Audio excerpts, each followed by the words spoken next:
বাংলাদেশ আরেকটি প্রদেশ করব শুধুমাত্র সনাতনীদের জন্য। আমার মন্দিরে আমি কোথায় আমার দেবতাকে কতটুকু রাখবো তার কৈফিয়ত আপনাকে আমি দেব না। আপনি কোথাকার হরিদাস পাল যে আপনাকে এই কৈফিয়ত দিতে হবে? আমি একজন সনাতনী। শেখ হাসিনা আসবে, বাংলাদেশ আসবে। যখন কোনো বাঙালি হিন্দু বাংলাদেশে বসে জয় শ্রীরাম স্লোগান দেয়, তখন বাংলাদেশকে ভারতের অন্তর্ভুক্ত করার প্রজেক্টের অংশ। কিন্তু ওই একই সময় আমাদের যুবকেরা কি করতেছে? মুসলমান যুবকেরা ওই সময় খেলতামাশায় মত্ত আছে। এই জায়গায় হচ্ছে আফসোস। এইভাবেই কিন্তু জাতির অধঃপতন হয় এবং জাতি তার স্বাধীনতা সার্বভৌমতা হারিয়ে ফেলে। স্পেন যেমন হারিয়ে ফেলেছে স্পেনের মুসলমানেরা, বাগদাদ যেমন হালাকুখা চেঙ্গিস খানের হাতে ধ্বংস হয়ে গেছে, ঠিক এই সেম প্রসেসে ধ্বংস হয়, যে প্রসেসের মধ্যে দিয়ে আমরা যাচ্ছি। আমরা সকল ওই আলামত এবং ওই চিহ্নগুলো পূরণ করছি জাতি হিসেবে, প্রজন্ম হিসেবে। যেই চিহ্ন, যে আলামতগুলো পূরণগুলো একটা জাতি গোলামে পরিণত হয়, এটা জাতির স্বাধীনতা এবং সার্বভৌমত্ব থাকে না। এবং এখানে এই পয়েন্টে আমাদের আরও একটা বিষয় মনে রাখতে হবে, যে মুসলমানেরাই সবচেয়ে বেশি আন্তরিক ছিল 47-এর পূর্বে, 1905-এর পূর্বে, যে উভয় বঙ্গ এক থাক এবং ভারত বা পাকিস্তানের অন্তর্ভুক্ত না হয়ে আলাদা রাষ্ট্র হোক। কিন্তু যারা কট্টর হিন্দুত্ববাদী বাঙালি ছিল, তারাই মূলত স্বদেশ আন্দোলনের নামে, আমার সোনার বাংলা গানের নামে, এবং তাদের মতো আর যত কবি এবং সাহিত্যিক আছে, তারা উভয় বাংলাকে এক রাখতে চেয়েছে, স্বাধীন হিসেবে নয়, ভারতের অধীনস্থ হিসেবে। তখনই শেরে বাংলা একে ফজলুল হক এবং হোসেন শহীদ সোহরাওয়ার্দী, তাদের মধ্যে শত মতভেদ থাকলেও তখন তারা সিদ্ধান্ত নিল যে না, এটা হলে আমরা আগে যে ডাবল কলোনির অধীনে ছিলাম, দুইটা কলোনি, একটা কলোনি ব্রিটিশ, আবার ব্রিটিশরা সব দায় দায়িত্ব দিয়ে রেখেছিল হিন্দু জমিদারদের, তাহলে আমরা হচ্ছে 3 নাম্বার। আমাদের উপরে 2টা কলোনির স্তর আছে, আমাদের উপরে আছে হিন্দু জমিদাররা, তার উপরে আছে ব্রিটিশ ইংরেজরা। এই 2টা কলোনির বিরুদ্ধে ফাইট করেছে আমাদের বাপদাদারা 190 বছর, যখন আমাদের জমি জায়গারও স্বীকৃতি ছিল না। 1905 সালে কম দুঃখে এই বঙ্গের মুসলমানেরা বাংলাকে আলাদা করার জন্য আন্দোলন করেনি। তাহলে 1947 নয়, তারও আগে এই বাংলার মুসলমানেরা চিন্তা করেছিল যে না, আমরা হিন্দুদের সাথে থাকতে পারবো না, হিন্দু জমিদারদের সাথে আমাদের পক্ষে থাকা সম্ভব নয়, থাকলে মাজলুম অবস্থায় থাকতে হবে। সুতরাং বাঙালি পরিচয়ের নামে, কলকাতার বাঙালি সংস্কৃতির নামে যে উভয় বাংলাকে এক করার একটা প্রবণতা, এইটা আমাদের বাপদাদাদের 190 বছর যে 2টা কলোনির বিরুদ্ধে তারা লড়াই করেছে, হিন্দু জমিদারদের বিরুদ্ধে এবং ব্রিটিশ ইংরেজদের বিরুদ্ধে, তার বিরুদ্ধে অবস্থান। এবং এটা গভীর ষড়যন্ত্র। তো এই ষড়যন্ত্রের মোকাবেলা আপনি জ্ঞান, পড়াশোনা, যুক্তি, তর্ক, সচেতনতা এগুলো ছাড়া করতে পারবেন না। আর যত সময় নষ্ট এবং অকাজে আমাদের সময় ব্যয় হবে, অকাজে আমাদের অর্থ এবং শ্রম ব্যয় হবে, তত আমরা আমাদের এই জায়গাগুলো হারিয়ে ফেলব। যেই জায়গায় ইহুদিরা এগিয়ে আছে, যেই জায়গায় হিন্দুরা এগিয়ে আছে, পথভ্রষ্ট হওয়ার পর, সেই জায়গায় সত্য এবং সঠিক পথে থাকার পরও মুসলমানেরা শুধু শয়তানের প্ররোচনায় পা দিয়ে পিছিয়ে পড়ছে। এখানে আর 2-একটা হাদিস বলে আমার এই পয়েন্টের আলোচনা শেষ করব। রাসূলুল্লাহ সাল্লাল্লাহু আলাইহি ওয়াসাল্লাম বলেন, ইগতানিম খামসান ক্বাবলা খামসিন, 5টা জিনিসের পূর্বে 5টা জিনিসকে মূল্যায়ন করো। শাবাবাকা ক্বাবলা হারামিক, বয় বৃদ্ধ হওয়ার পূর্বে যৌবনকালকে মূল্যায়ন করো। সিহহাতাকা ক্বাবলা সাকামিক, অসুস্থ হওয়ার পূর্বে সুস্থতাকে মূল্যায়ন করো। ওয়া গিনাকা ক্বাবলা ফাকরিক, আর হাতে যখন টাকা আছে তখন সেই টাকাকে মূল্যায়ন করো দরিদ্র হওয়ার পূর্বে। ওয়া ফারাগাকা ক্বাবলা শুগলিক, আর ব্যস্ত হওয়ার পূর্বে হাতে যে ফাঁকা সময় আছে, অবসর সময় আছে, এটাকে মূল্যায়ন করো। ও হায়াতাকা ক্বাবলা মাউতিক, আর মৃত্যু আসার পূর্বে জীবনকে মূল্যায়ন করো। তথা এই সব জিনিসগুলো আমাদের সময়ের গুরুত্ব তুলে ধরে এবং আমাদের যৌবনকালের গুরুত্ব তুলে ধরে। রাসূল সাল্লাল্লাহু আলাইহি সাল্লাম বলেন, লা তাজুলু কাদামা আবদিন ইয়াউমাল কিয়ামা হাত্তা ইউসালা আন উমরিহি ফিমা আফনাহু। কিয়ামতের মাঠে মানুষকে 5টা প্রশ্নের মুখোমুখি হতে হবে। তার সময় কোথায় পার করেছে, জ্ঞান অনুযায়ী কি কাজ করেছে, সম্পদ কোথায় থেকে অর্জন করেছে এবং সম্পদ কোথায় ব্যয় করেছে, এবং তার শরীরকে কোন কাজে ক্ষয় করেছে। তো ওই যে যৌবনকাল, সময়, বয়স, এটাকে কোথায় সে ব্যয় করেছে? তো সময়ের প্রশ্নে মানুষকে জবাবদিহিতার মুখোমুখি হতেই হবে। এই জন্য আমরা উদাত্ত আহ্বান জানাই যে আমরা যেন আল্লাহর মহৎ সৃষ্টির যে উদ্দেশ্য, পৃথিবীর প্রতিনিধিত্ব করার যে দায়িত্ব এবং উম্মতে মুহাম্মাদি হিসেবে মানুষকে জান্নাতের পথে নিয়ে যাওয়ার যে দায়িত্ব, এইটা সম্পর্কে সচেতন হই এবং আমাদের আশেপাশে মানুষ যে সময় নষ্ট করতেছে, কাজ নাই, চায়ের স্টলে, অফিসে, আদালতে, ফেসবুকে খেলা দেখায়, তাদেরকে এবং নিজেরাও হেদায়েত হয় এবং তাদেরকেও হেদায়েত করার চেষ্টা করে। তারা সময়গুলোকে কাজে লাগাক, জ্ঞান অর্জন করুক, পড়াশোনা করুক। অন্য এই দৃশ্য দেখতে পাবেন না বিশ্বের উন্নত বিশ্ববিদ্যালয়, যে উন্মাদনা আপনি বাংলাদেশের ঢাকা বিশ্ববিদ্যালয়ে দেখতে পাবেন। অক্সফোর্ড, ক্যামব্রিজ, হার্ভার্ড কোনো বিশ্ববিদ্যালয়ে পাবেন না এই ধরনের উন্মাদনা। তাহলে আমরা কোথায় এবং তারা কোথায়? আর আমরা বক্তব্যের শেষ অংশে এসে যেটা আলোচনা করতে চাচ্ছি সেটা হচ্ছে মুহররম। আল্লাহ সুবহানাহু ওয়া তাআলা 4টি মাসকে হারাম করেছেন এবং পবিত্র কোরআনে আয়াত অবতীর্ণ করে সেটা স্পষ্ট করেছেন। ইন্না ইদ্দাতাশ শুহুরি ইনদাল্লাহ 12 শাহরান ফি কিতাবিল্লাহ। যেই দিন থেকে আল্লাহ আসমান এবং জমিন সৃষ্টি করেছেন ওই দিন থেকে আল্লাহর গণনায় মাস হচ্ছে 12টি। যেই দিন থেকে আল্লাহ আসমান এবং জমিন সৃষ্টি করেছেন ওই দিন থেকে লাউহে মাহফুজে আল্লাহ সুবহানাহু ওয়া তাআলার গণনায় মাস 12টি। অর্থাৎ 12 মাস মানুষের আবিষ্কার নয়, আল্লাহর নির্ধারণ। পৃথিবী যেদিন থেকে সৃষ্টি হয়েছে সেই দিন থেকে। মিনহা আরবাআতুন হুরুম, আর ওই দিন থেকে 4টা মাস হারাম। হারাম শব্দের অর্থ হচ্ছে রেস্ট্রিক্টেড, নিষিদ্ধ। অনেক সময় কোনো কিছু নিষিদ্ধ হয় নিকৃষ্টতার কারণে, আর অনেক সময় কোনো কিছু নিষিদ্ধ হয় সম্মানের কারণে। নিষিদ্ধ মানে নিকৃষ্টতা নয়, কখনো নিষিদ্ধ হয়েছে সম্মানের কারণে। যেমন আপনারা বলেন যে মাহরাম, মেয়ের সাথে মাহরাম যেতে হবে। মাহরাম মানেও কিন্তু হারাম। কি হারাম? ওই মেয়ের সাথে যার বিবাহ হারাম সে তার মাহরাম। যেমন মেয়ের সাথে তার পিতার বিবাহ হারাম, নিষিদ্ধ। তো এই নিষিদ্ধ মানে একজন আরেকজনের জন্য নিকৃষ্ট না। হারাম কখনো নিকৃষ্টতার কারণে এবং কখনো সম্মানের কারণে। তাহলে ঠিক তেমনি সম্মানের কারণে হারাম কি? প্রাইম মিনিস্টার যে এরিয়ায় আছে, সংসদ ভবন যে এরিয়া আছে, রেস্ট্রিক্টেড এরিয়া। ক্যান্টনমেন্ট যে এরিয়া আছে, নিকৃষ্ট হওয়ার কারণে রেস্ট্রিক্টেড না, অনেক দামি হওয়ার কারণে রেস্ট্রিক্টেড। অনেক দামি ভিআইপি পার্সনরা সেখানে আছে, রাষ্ট্রের গুরুত্বপূর্ণ দামি জিনিস রেস্ট্রিক্টেড, নিষিদ্ধ। তো এইরকমই আল্লাহ সুবহানাহু ওয়া তাআলার বিধানে কিছু শহর হারাম, কিছু এলাকা হারাম, কিছু মাস হারাম।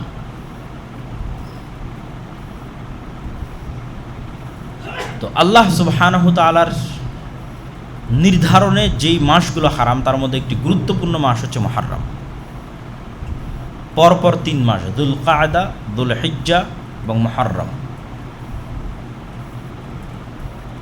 তো এই হারাম মাসগুলোর সম্মান হচ্ছে, হারাম মাসে যুদ্ধ বিগ্রহ নিষিদ্ধ। যুদ্ধ বিগ্রহ নিষিদ্ধ মানে নিজে থেকে শুরু করা নিষিদ্ধ। এটাই হারাম মাসের সম্মান। যে কোনো মুসলিম শাসক, কোনো মুসলিম খলিফা এই 4 মাসে নিজে থেকে যুদ্ধ স্টার্ট করতে পারবে না, বরং তার কোনো যুদ্ধ বন্ধ করার ক্ষমতা থাকলে বন্ধ করবে এই 4 মাসে। আর যদি যুদ্ধ চাপিয়ে দেওয়া হয়, তথা আমার উপর কেউ হামলা করতেছে, তখন তার কিছু করার নাই। তখন আল্লাহ অনুমতি দিয়েছে যে ঠিক আছে, যতটুকু তোমাদের উপর জুলুম হচ্ছে তোমরা ততটুকু জুলুমের প্রতিবাদ করো।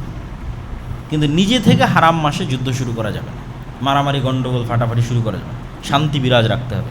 এবং এই বিধান মক্কার মুহাম্মদ সাল্লাল্লাহু আলাইহি ওয়াসাল্লাম আসার পূর্বের কাফেররা অনুসরণ করত। কাফের মুশরিকদের কাছে হারাম মাসের গুরুত্ব ছিল। আর হারাম এরিয়া হচ্ছে মক্কা এবং মদিনা। মক্কাকে হারাম করেছে ইব্রাহিম আলাইহিস সালাতু ওয়াস সালাম, মদিনাকে হারাম করেছে মুহাম্মদ সাল্লাল্লাহু আলাইহি ওয়াসাল্লাম। তো মুহররম মাসের 10 তারিখ, আশুরা মানে 10ম, 10th, আরবিতে 10-এর আরবি হচ্ছে আশারা, 10। ওইটাকে যখন দশম যুক্ত করা হয়েছে তখন আরবিতে হয়েছে আশুরা, দশম দিন, 10 থেকে দশম। তাহলে আশারা থেকে আশুরা, 10 থেকে দশম, মুহররম মাসের দশম দিন। তো মুহররম মাসের দশম দিনের কি গুরুত্ব? এমনি অসংখ্য জয়ীফ হাদিস আছে, জাল হাদিস আছে যে সব কিছুই মুহররম মাসের 10 তারিখ। আল্লাহ পৃথিবী সৃষ্টি করেছে এই দিনে, পৃথিবী ধ্বংস হবে এই দিনে, আদম সৃষ্টি করেছেন এই দিনে, এরকম অসংখ্য কিছু রিওয়ায়াত আছে যেগুলো সরাসরি নির্ভরযোগ্য সূত্রে প্রমাণিত নয়।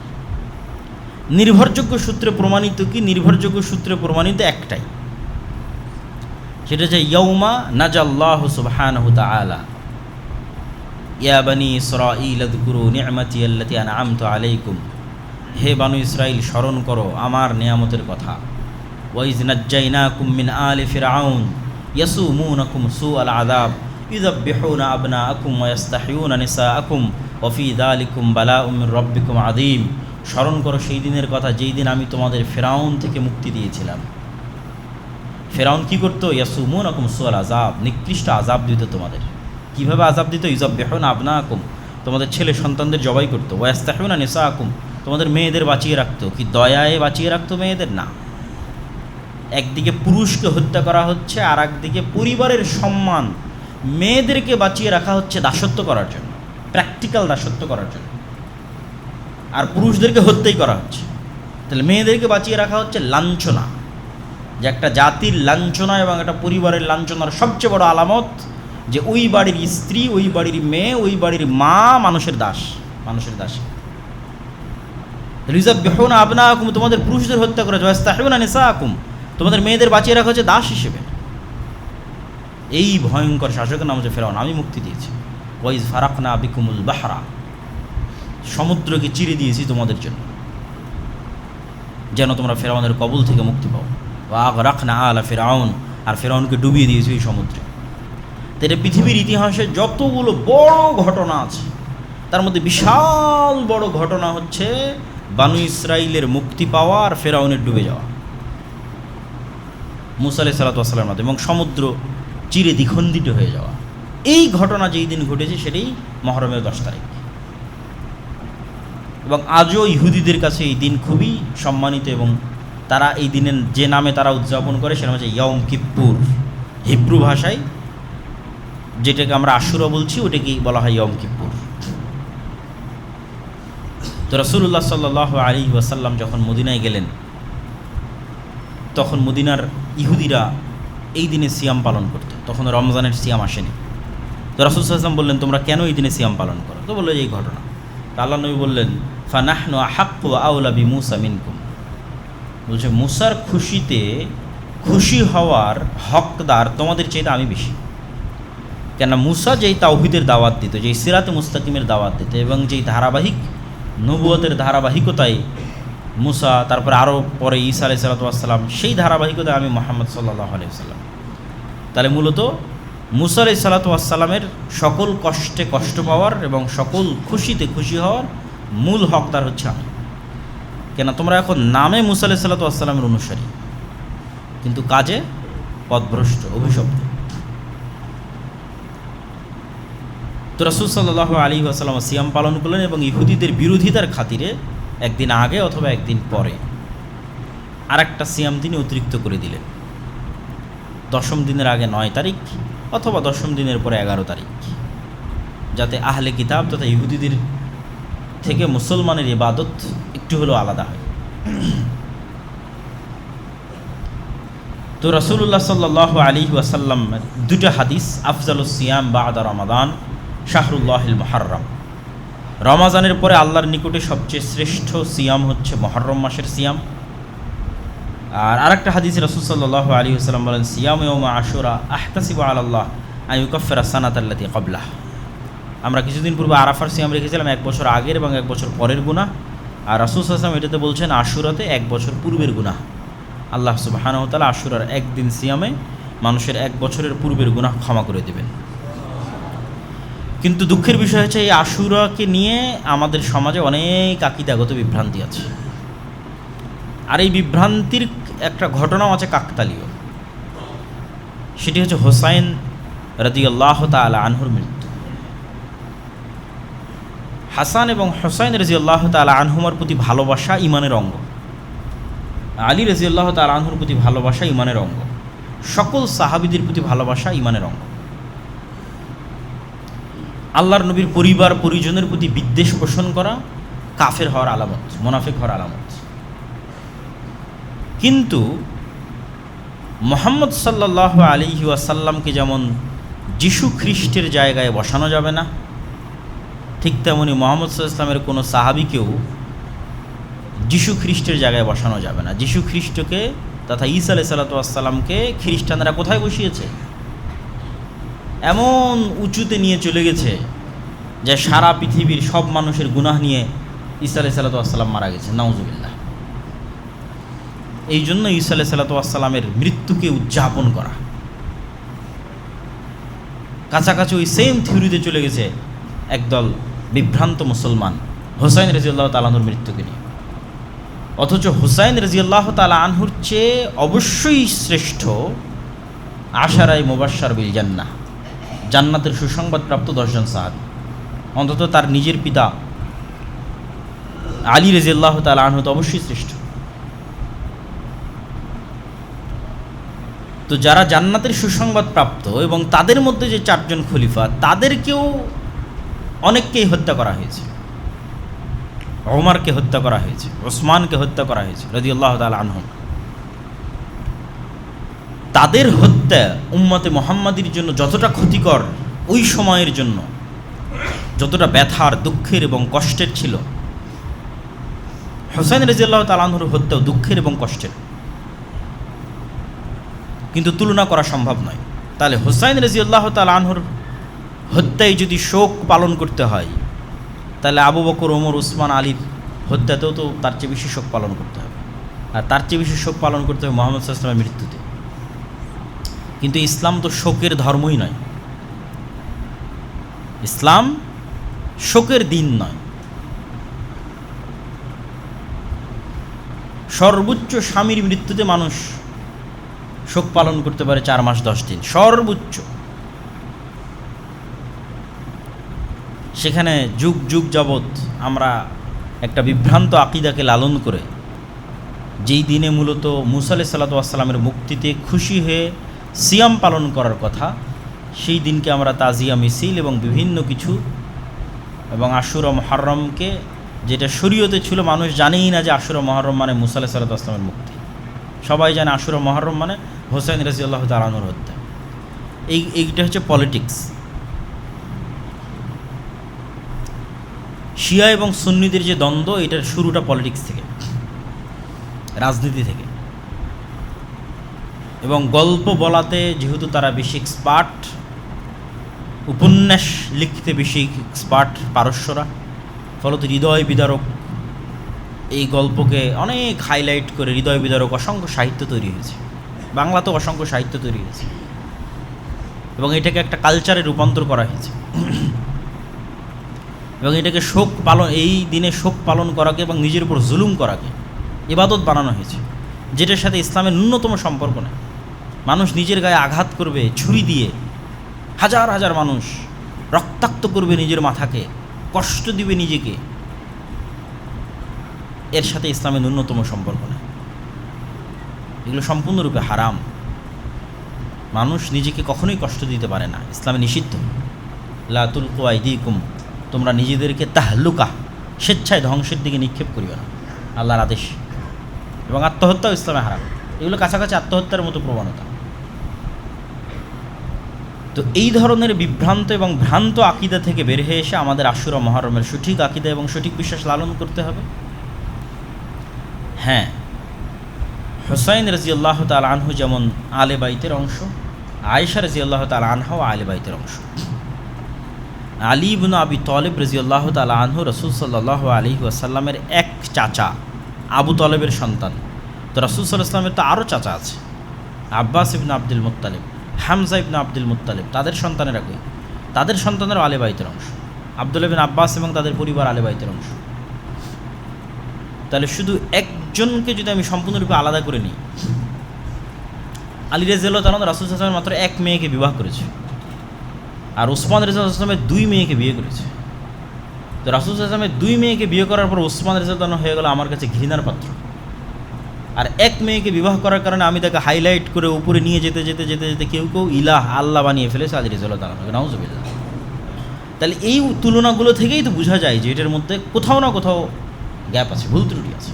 যদি আল্লাহ নবীর পরিবারের প্রতি ভালোবাসা হয়, তাহলে যিনি আল্লাহ নবীর 2 মেয়েকে বিয়ে করেছে ওসমান রাদিয়াল্লাহু তাআলা উনি তো বেশি ভালোবাসার পাত্র, যদি আল্লাহ নবীর মেয়ের জামাই হিসেবে বেশি ভালোবাসার পাত্র। তাহলে এই জন্য জিনিসগুলো আসলে লজিক্যালি টিকে না, বরং এগুলো প্রত্যেকটাই মূলত পলিটিক্স।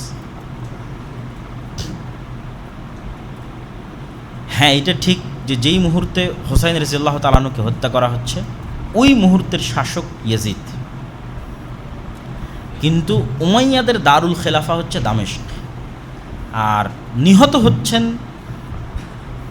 হোসাইন রাদিয়াল্লাহু তাআলা আনহু ইরাকে। ইরাক থেকে সিরিয়ার দূরত্ব ভালোই, এবং মধ্যে মরুভূমি থাকায় যাওয়ার রাস্তা অনেক ক্রিটিক্যাল, ফোরাত নদীর তীর ধরে ঘুরে যেতে হয়। ইব্রাহিম আলাইহিস সালাতু ওয়াস সালাম যখন ইরাক থেকে সিরিয়াতে হিজরত করেছিলেন তখনও ওনাকে এইভাবে ঘুরে আসতে হয়েছিল। তো শাসক আছে দামেস্কে, সরাসরি তার পক্ষ থেকে হত্যার আদেশের প্রমাণ ইতিহাসে পাওয়া যায় না। বায়াত যেন না নিতে পারে, আত্মসমর্পণ যেন করে, আমার হাতে এসে যেন বায়াত নাই, এই রকমের আদেশ আছে। কিন্তু মূল কালপ্রিট এখানে হচ্ছে কুফার মানুষেরা, যারা মুনাফিকি করেছে, যারা তাকে অনেক উৎসাহ দিয়ে মদিনা থেকে নিয়ে গেছে, আসেন আমরা আপনার পাশে থাকবো, অমুক করব তুমুক করব,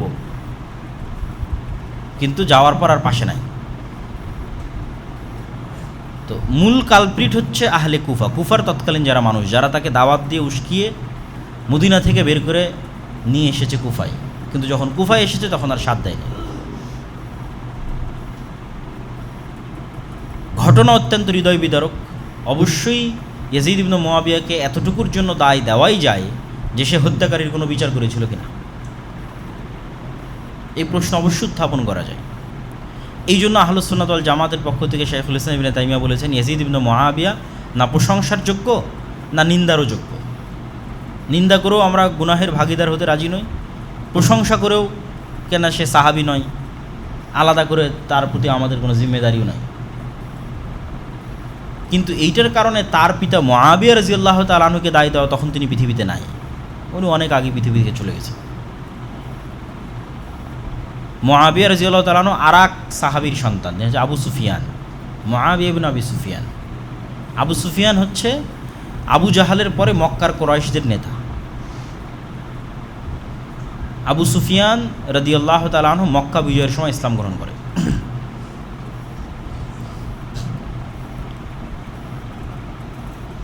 এবং আবু সুফিয়ান রাদিয়াল্লাহু তাআলা আনহু এবং তার সন্তান মুআবিয়া রাদিয়াল্লাহু তাআলা আনহু রাসূল সাল্লাল্লাহু আলাইহি ওয়াসাল্লামের অনেক নিকটস্থ এবং অনেক কাছের।